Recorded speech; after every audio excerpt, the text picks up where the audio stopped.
Welcome to the Storycraft Cafe. Come in, grab a cup of your favorite beverage, and get ready to join the storytelling conversation. Storycraft Cafe is brought to you by Dabble, the ultimate cloud-based fiction writing software. Here we're going to bring together storytellers from all walks to encourage and empower you to craft your best story. Thanks for joining us today in the Storycraft Cafe, and I say this every time, but man, do we have a fantastic show for you today. If you are a lover of fantasy stories, maybe it's epic fantasy, maybe it's urban fantasy, maybe it is out of this world fantasy, Jim Butcher is a name that I know that you know, and you probably have a couple of his books, if not more, on your bookshelf. Well, today Jim joins us to talk about his new book in the Cinder Spires series, and we talk Harry Dresden, and we talk Codex Alera, and we talk the writing life, and how you manage all of this in a long-lasting writing career. Thank you, as always, to Dabble for sponsoring us and giving us a home to talk about books and writing and all of the great stuff that we get to chat about here. Join us over at storycraft.cafe, where you can find out about our live author events and get notified when they're going to be live on YouTube, and you too can come be part of the conversation. Now, without further ado, our conversation with Jim Butcher. And we are live here in the Storycraft Cafe. I am your host, Hank Garner. Today, super excited to have Jim Butcher joining us on the show. Jim, if you are familiar with fantasy literature at all, then you know Jim. He needs no introduction, but he is the author of 17 Dresden Files novels at this point, 6 books in the Codex Alera, and now the second book in the Cinder Spires series, the much anticipated and awaited The Olympian Affair. It comes out this fall. I have had a chance to read it. It is amazing. Jim, we talked a few years ago when the first Cinderspires book came out, The Aeronauts Windlass, and a lot of people have been anxious for this second book. How has the writing been going, and what do you hope to bring to the reading audience with the second book in the Cinderspires? Oh, I've been on a tear lately. I got to the point where I was thinking about abandoning the series because I wasn't sure there was a lot of interest in it, and I was sort of fumbling around with my career, trying to decide where to focus my energy next. And I wound up going to Dragon Con last year, and I had a dozen different readers come up separately and say, "When's the next book in the Cinder Spires going to come out? I really want to know what happens to these people." And I'm like, "Oh my gosh, I can't let them down." So I came back from that and started hammering on it every night, and really, kind of got back into my groove and got that done. And I got that hammered out, and then did a novella that's going to come out a month ahead of time. So some additional story for people who might not have seen enough of one of the characters, and they were asking for more. And then I got straight to work on the next Dresden. That's about a quarter done, and I anticipate having that done before Christmas. Well, Dragon Con usually is late August, early September. Yep. So if you started getting requests for the second Cinder Spires last year, Dragon Con, that's just about a year ago. Did the whole book come about in this past year? Did you have part of it already written? I think I had about 12 chapters already done, and sort of I got to the beginning, and then you get to that middle part where you're not quite sure what comes next, and it gets sticky, and it gets hard to write the book when you get to the middle. And I got the beginning was easy, and I got that out of the way, and I got to the middle and just sort of bogged down. But at that point, it's like, well, I got to get to work. There's too many people who are looking forward to reading this. So. That's awesome. Before we get into, some really deep conversation, I do have a question for you. Dresden has a dog, Mouse, with superior intellect and dexterity. The Cinder Spires has talking cats. Which is better? Dogs, cats. I feel like that you used to have a different opinion about this, but in the last, decade or less, maybe your opinion has changed. Oh, I started living with more cats. And my ex had 3 Maine Coons, and so I got to live with them, and they're wonderful cats. They're very social. They always want to be hanging out wherever you are, and they're super snuggly. And then we adopted a cat who just sort of wandered in off the street. I think maybe the cat adopted us, but he just got to a point where I would lay down on the couch and he would just lay down on my chest and stick his head under my chin, and it's like, okay, buddy, I guess I'm officially your hero. So he's still with me. That's Fenris. And then he weighs about 5.5 pounds. I've got a 95-pound pit bull named Brutus, and Fen just bosses Brew around all day long. He'll just come over, and Brew will be laying on his dog bed, and Fenris will come over and kick him off the bed and then curl up and go to sleep in the middle. So I've got this huge bed made for a 100-pound pit bull, and then just a little 5-pound cat curled up in a little, just a little ball in the center of it. It's kind of hilarious. But I think it depends on the situation. What situation are you in?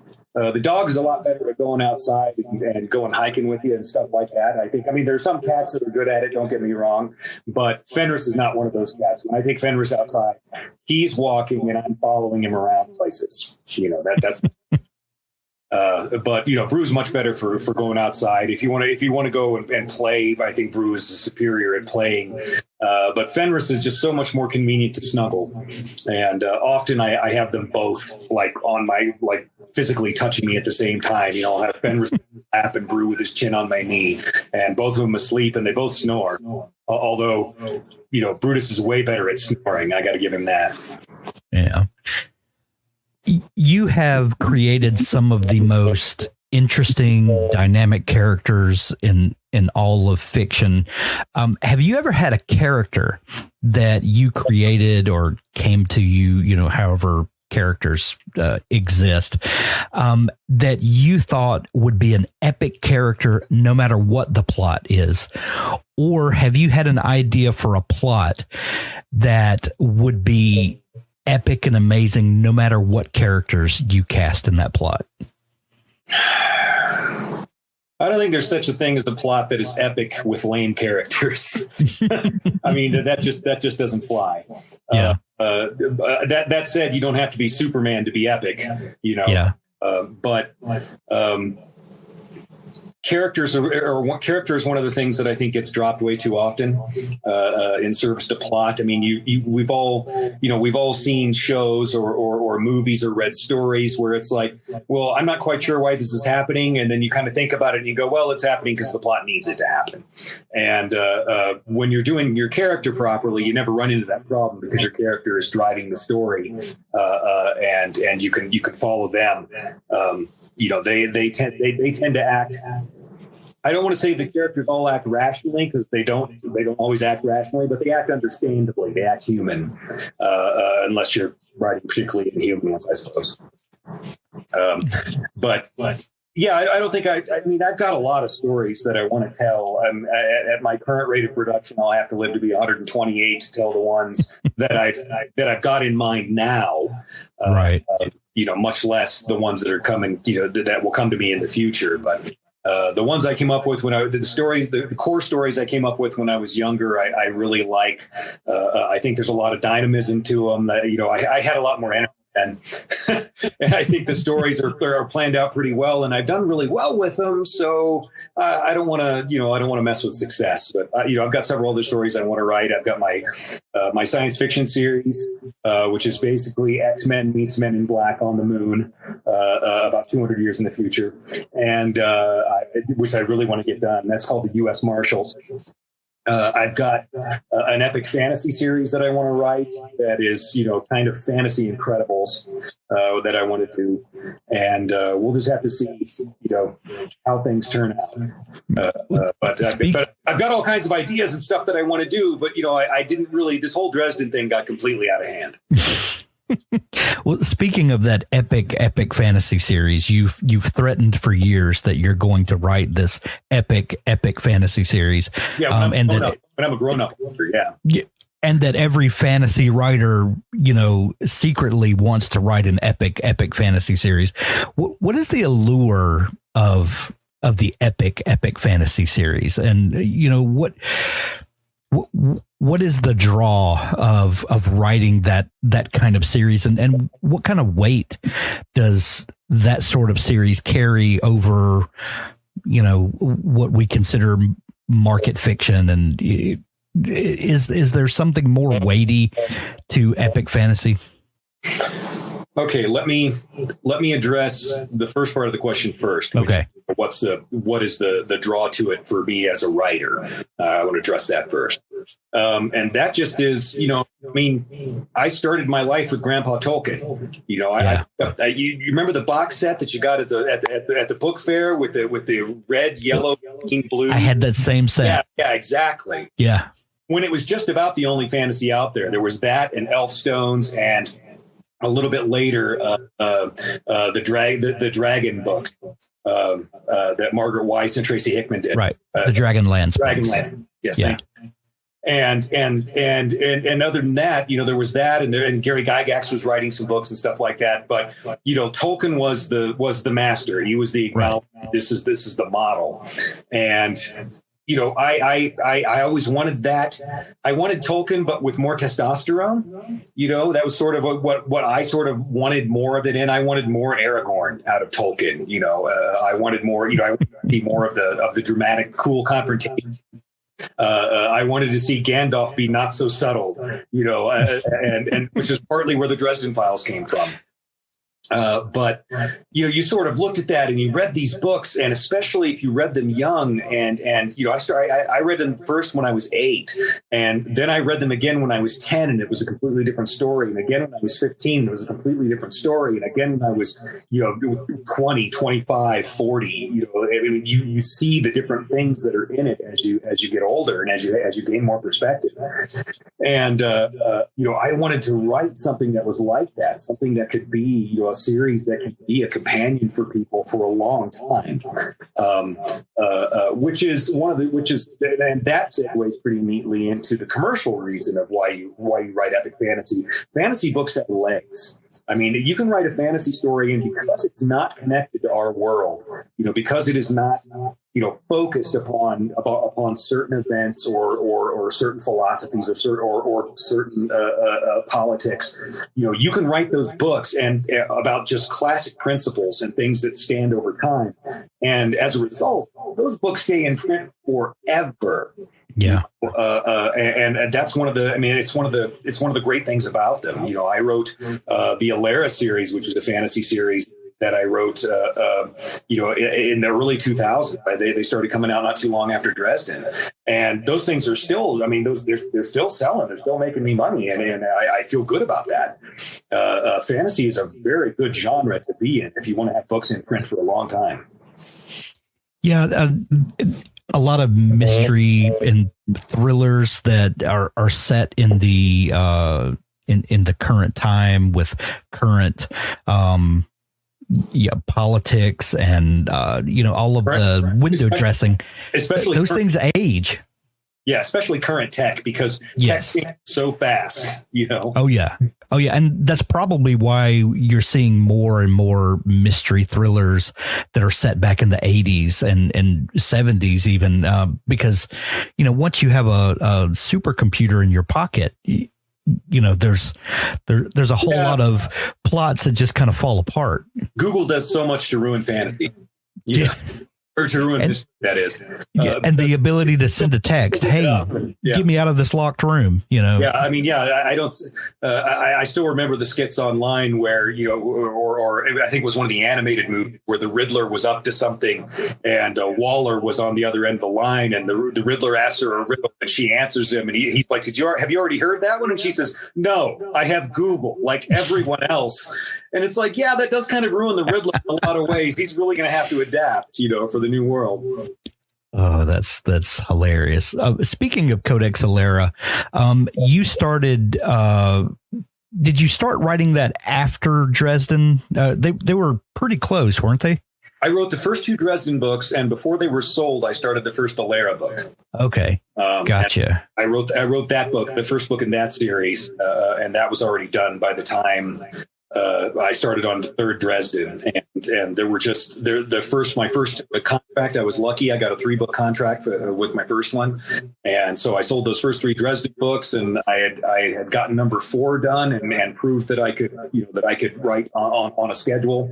And then they were like, "Well, let's see your fantasy," and I started working on that. And I think I finally got that one sold about the time the 7th Dresden book came out. How did having 2 series to work on help you creatively to kind of keep from going crazy? Because you went very deep very quickly on Dresden. I mean, we're up to book 17 now. As a creative person, that has to be draining at some point to live in this world constantly with these characters.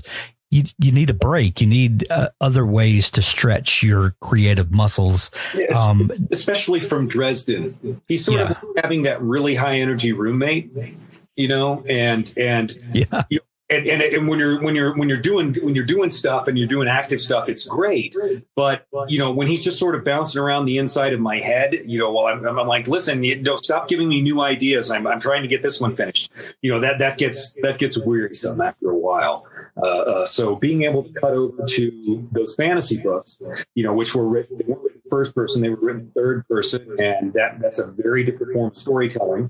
When you're writing everything from an I-me perspective, you know how you're going to do 90% of the job, because it's all got to be from this character's perspective and the way they experience it. And it's also very good for making sure your story follows logically from one chapter to the next. But when you switch over to the third person perspective, you have so many more choices. And I like to say so much more rope with which you can hang yourself. And it's a harder story to write. I think ultimately there's more possible from the third person perspective. It's not my first area of skill, but I like to work on it because, I think you should work your weaker areas to make it stronger. But by the time I'm done with the Dresden book, I'm like, oh, get me out of this guy's perspective. Let me see a different world. And, I go to the third person perspective, and I got all these different characters to juggle in Codex Alera, or not Codex Alera, in Codex Alera, but also now in the Cinderspires books. Right. By the time I get done, with this act, then I'm like, oh my gosh, get me away from all these people with all their different concerns and perspectives, and let me just get back in the saddle with Dresden. Good to see you, buddy. Like that, Yeah. So it's one of those things where, the grass is always greener, and you kind of enjoy switching from one project to the other. And hopefully I can get my writing down disciplined enough that I can start getting a couple of books done a year, and then at least part of another project, so that I'll have some more stuff coming, in future years. I've been on, I won't say a hiatus, but I haven't been nearly as productive the past several years, and I'm turning that around now. So we'll see how that goes. Well, speaking of writing in the first person perspective, and Dresden specifically, they always say that as a writer, you write yourself into your books. Rarely do readers pick up all the places where you come through the characters. What people think, oh, this is Jim writing himself into the. Rarely is what people think. It's usually the other places where pieces of you come out. Dresden is a very unique character, and let me just say it like that. And he has some very specific views on the world and the people around him.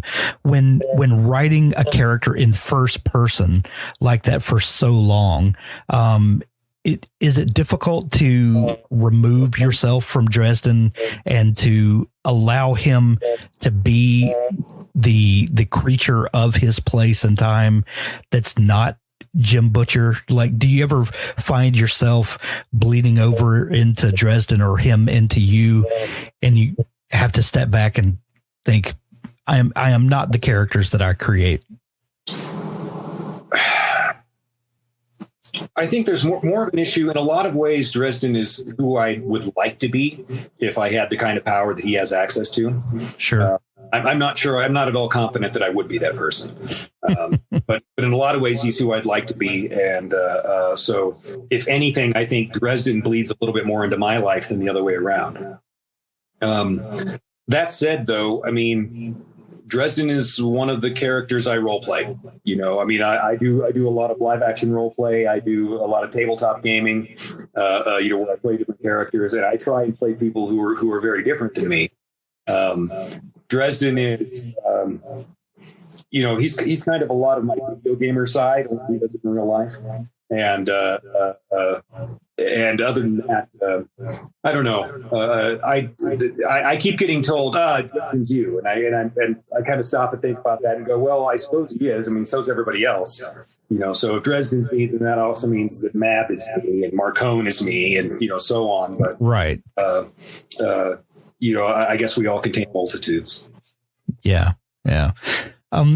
You told me one time that Codex Alera was a nod to Hornblower, if I remember right. No, that's the new one. The new one is a Hornblower.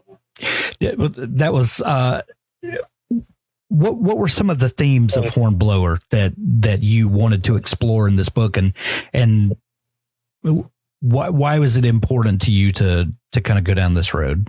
Well, Codex Alera, the Hornblower aspect of that one was the idea of the progression of the main character, the central character.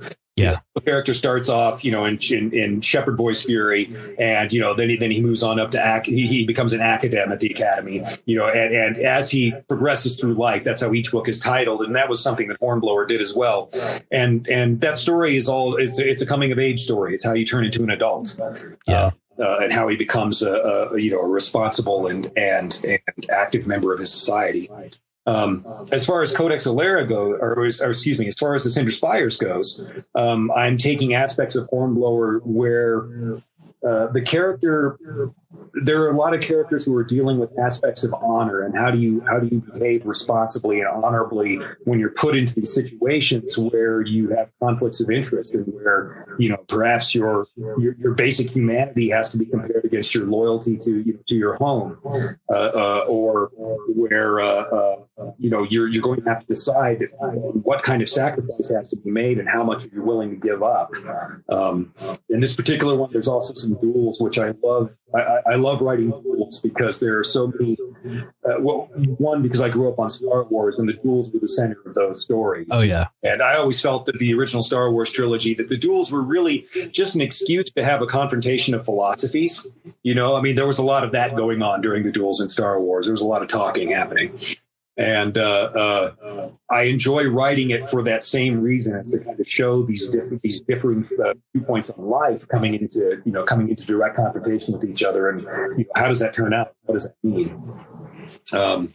So there's a lot of that built into there's a lot of that Hornblower stuff built into the Cinder Spires, just because one of the central characters is literally a ship captain who has to decide all these things on his own, kind of away from his center of civilization, and how does he make his calls, how does he make his decisions, which is more important to him, his personal honor or his loyalty to his essentially feudal lord.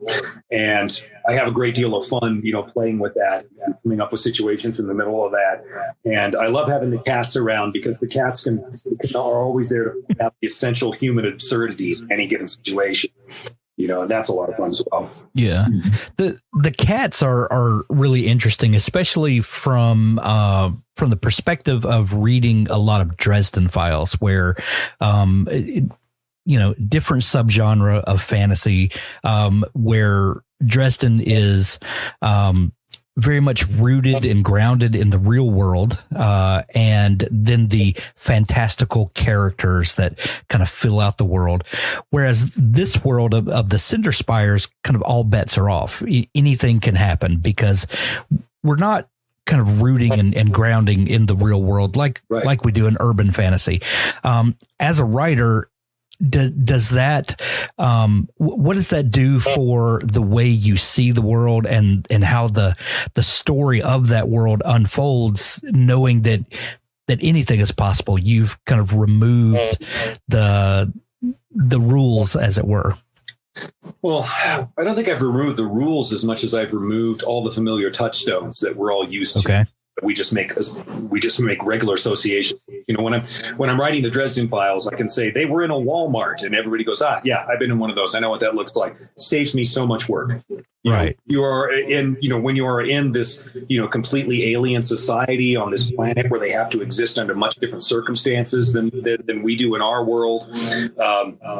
You've got to do all the work. You got to do all the lifting. You got to make sure you got all the sets, lined up yourself. You got to make sure you get the right mood for everything that's happening. You can't lean on anything that is a common experience in terms of environment for the reader to go with. You have to give the reader everything that they need to be able to have that emotional experience of what the characters are going through in that moment and in that place. You have to provide them with just enough for their imaginations to grab onto and go, oh my gosh, that would be horrifying, or that's hilarious. You're doing well when you do world building and you can make a joke that is very specific to your world and have people enjoy it. Which is a joke that just wouldn't work anywhere else. We've got a couple of comments that have come in. Hey, Jim, looking forward to meeting you at Fantasy Festival in Denmark in September. I hope to talk to you a few minutes about Pathfinder after your Q&A.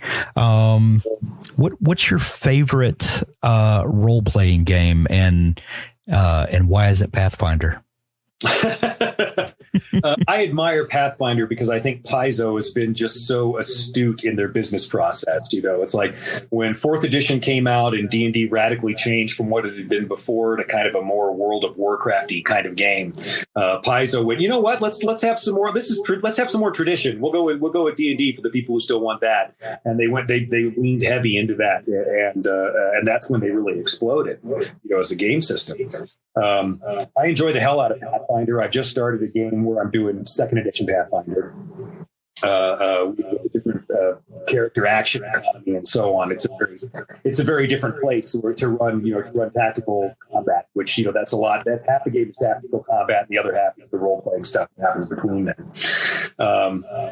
I've been having a great time doing that. I really do enjoy the hell out of Pathfinder. I've looked at I've done a little bit of D&D 5th edition, but it hasn't been as favorite. I'll always go back to D&D because it's the original game system I grew up under. But I started with 1st edition D&D. In fact, I started with expert D&D, before advanced D&D. And so it's going to have my heart always to some degree, but I'm really enjoying running Pathfinder. My favorite system to run though is Warhammer Fantasy Roleplay because it's just so dark. And you can run the grimdark stuff, and when you're doing the grimdark stuff, and then you throw the humor in to lighten things up, I think everybody has a much better time. And I will always have fond memories of my college years where I ran Warhammer relentlessly. Nice. The life of a novelist can be very lonely, if you will, because, for the most part, you're sitting in a room alone telling stories. And, later in the process, when editors and proofreaders and the rest of publishing comes in, it becomes more of a cooperative thing. But for the vast majority of the process, it's just you and a keyboard. Role-playing games are really cooperative storytelling when it comes down to it. Does having that outlet feed you creatively, and does that give you an opportunity to, not just be the crazy guy in the room with his keyboard? Yeah, well, when I'm writing, I'm essentially playing D&D with myself, and I'm the only one there, and I have to be the GM and all the characters. And that's not nearly as much fun as when I'm at a table with people and the banter is going back and forth and we're having a good time with it. I play a lot with my sons, and my sons have very little respect for me when it comes to the gaming table. They enjoy having a very merrily adversarial game, and there's lots of quips and insults flowing, and we have a great time together. That said, yeah, the writing part can be real lonely. It's great to it's great for my ability as a writer and for my own personal imagination to be working with other people, because unlike characters that I write, they never do the players, they just never do what I want them to do. And so I find myself, they go off in a totally different direction than where they're supposed to go.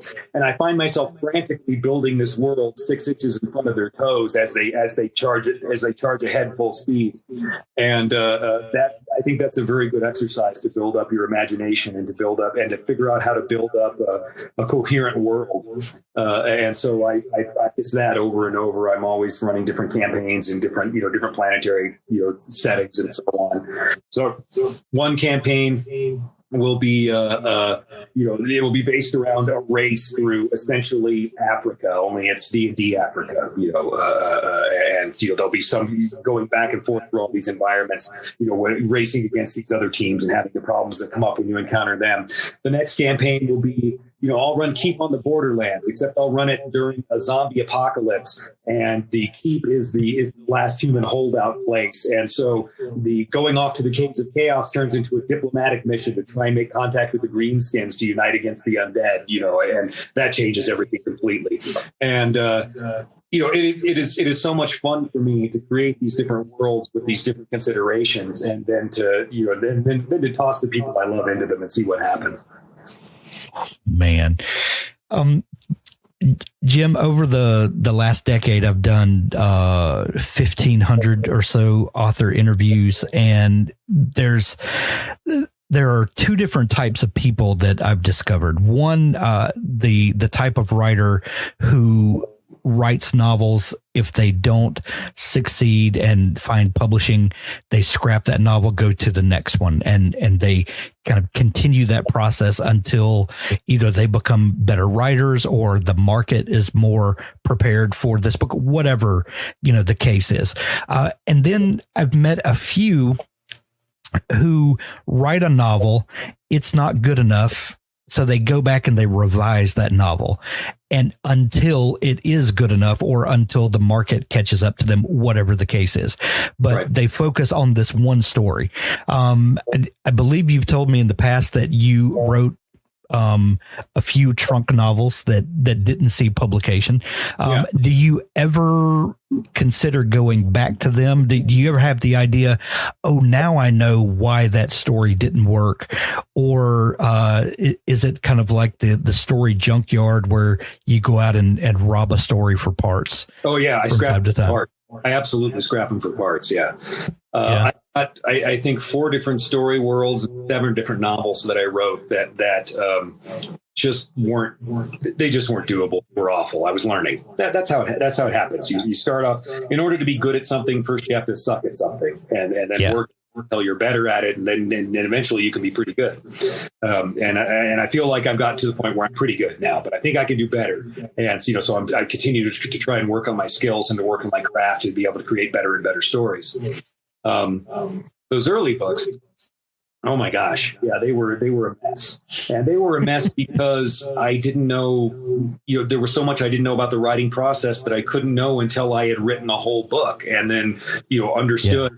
Oh, wait a minute, I forgot to build a foundation under this one, or I made this wall really great, but I forgot to put in a door, and now there's a place for this door to go, and that sort of thing. Where I didn't leave things open enough, so there wasn't enough flexibility for me to tell different kind of stories or to really be able to play in that world. And as you learn more, I think I could go back to some of them, and there's some of the ones that are in the background that I think could be, I'm going to be able to take that world and use it in the future, but I'm going to have to, start the story in a completely different place, with completely different characters and completely different villains, especially villains. You'll learn more and more about those as you keep writing, and they're so critical. And eventually, I'll be able to lift a bunch of the characters and a bunch of the situations from that past and be able to put it back together again. But goodness, it's like I had this company of mercenaries that I wrote in an early book that there was like 15 of them, and I was trying to write all of these different characters, and how they would interact. Right. So on. And it finally got to a point where it's just like, you just can't handle that many. You're just not that good yet. You can't be that concise and that clear yet. And so, we'll whittle these 15 mercenaries down to one guy. Okay, that works a lot better. Then you move on from there. Yeah. You've told the story before about your writing teacher and how that she tried to get through to you and you eventually decided to do it her way out of spite. And that's what eventually became the Dresden Files. Was looking back now, was there any one piece of advice that wasn't getting through your head that when you did it her way, this was the thing that unlocked, or was it just scrapping everything you thought you knew following the process? What was it, do you think, that you did differently that unlocked the thing that had been blocking you? For me, I was pretty good at writing. Scenes, and a scene is any portion of your story where your character is actively pursuing a goal. And sometimes that goal is as simple as survive, but sometimes it's get information, or so on and so forth. But when your character is after that goal, I could write that. And then there's some kind of adversary that gets in the way, so there's conflict. And I was pretty good at writing those scenes. What I wasn't good at writing, and what I learned that is most of writing, is writing the character's emotional reactions after you get out of those high tension situations. Those were called sequels, not sequels as in follow-ups, but sequels as in the next thing in the sequence. And the next thing in the sequence, after you have these high stakes scenes where there's all this tension and all this action, is showing how your character reacts to those.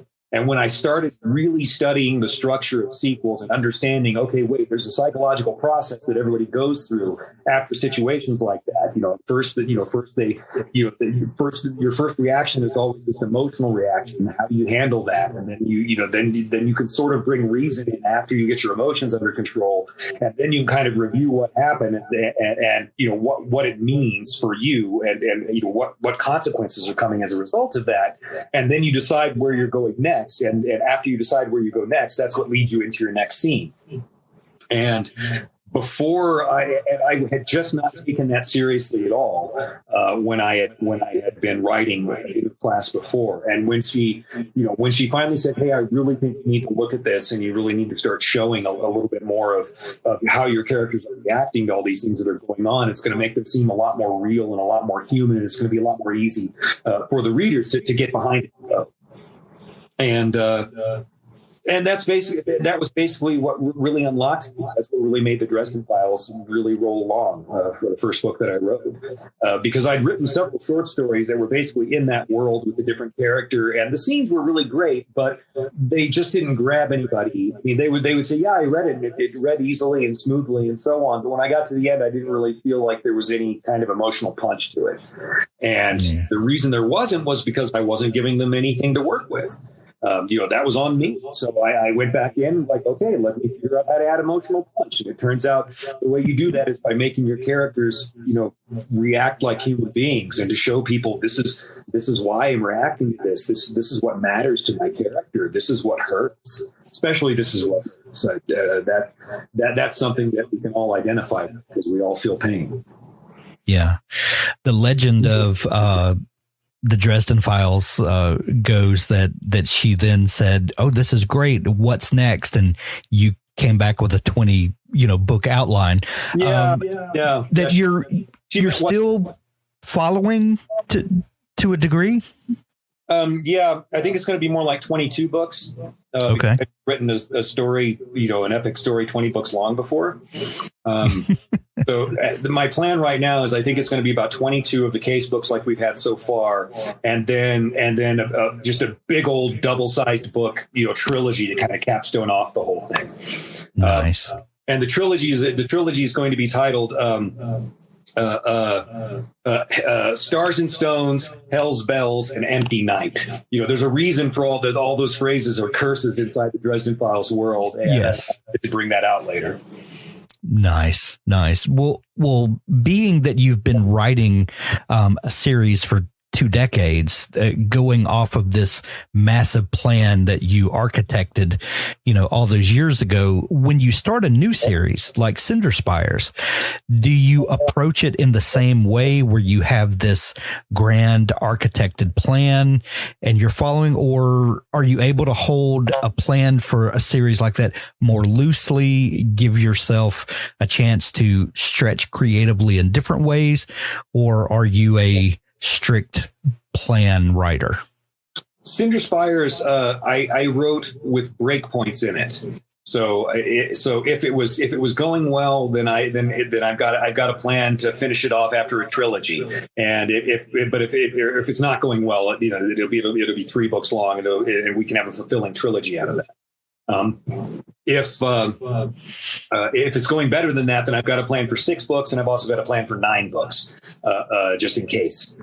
And so I'll be able to tell in the next book or so, which way I'm going to go with it. But right now it's looking like 6. But if enough people get behind it, I'm up for 9. Nice. You've now published 17 Dresden Files books, 6 Codex Alera books, a number of shorter pieces that fill in gaps along the way, 2 Cinderspires books, or the second Cinderspires book comes out this fall. How do you maintain a balance between your author life and your real life? You alluded earlier that you kind of had a down spot for a couple of years, and people keep asking. I think this was right before Peace Talks came out.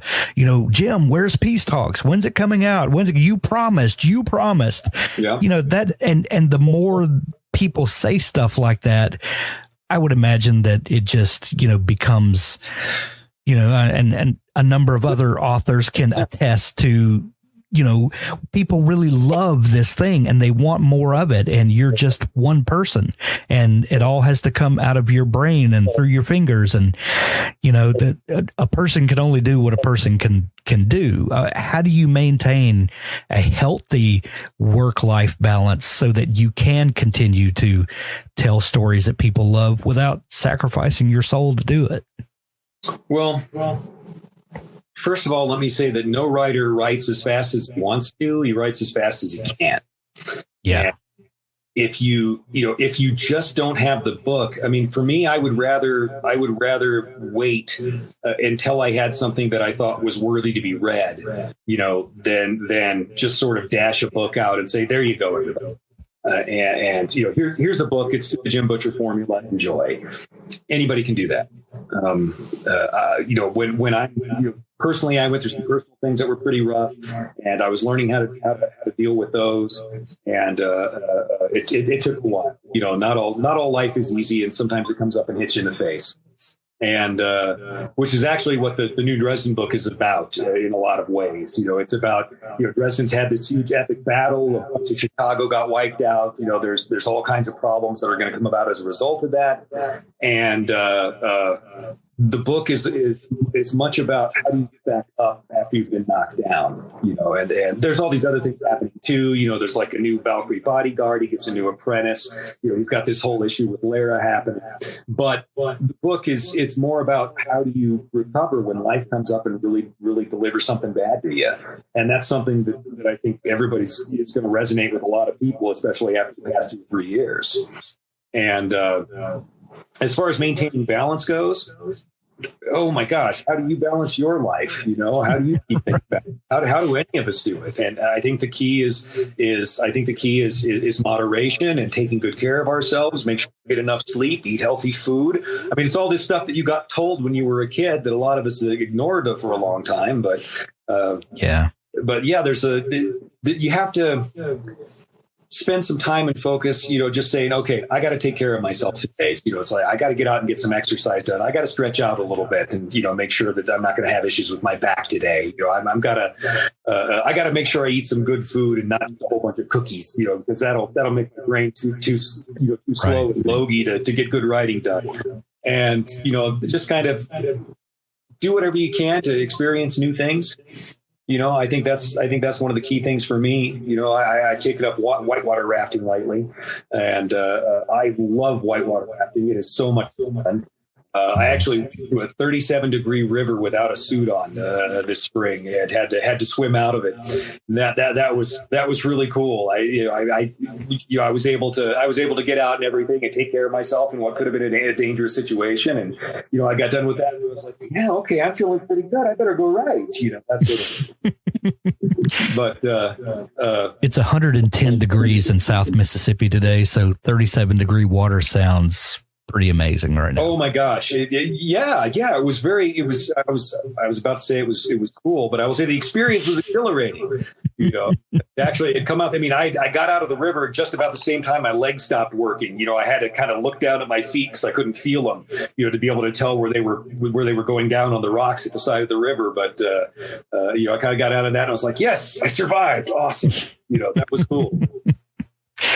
Are there things that you read, watch, listen to that fill the creative well that put back into you when you've poured out so much? Are there places you go to kind of, either for your mental health or just out of pure enjoyment, because you write stories that bring joy to so many people. There have to be things that you like to do just for you that don't necessarily have to come out in Dresden Files or Cinder Spires that just Jim loves to do.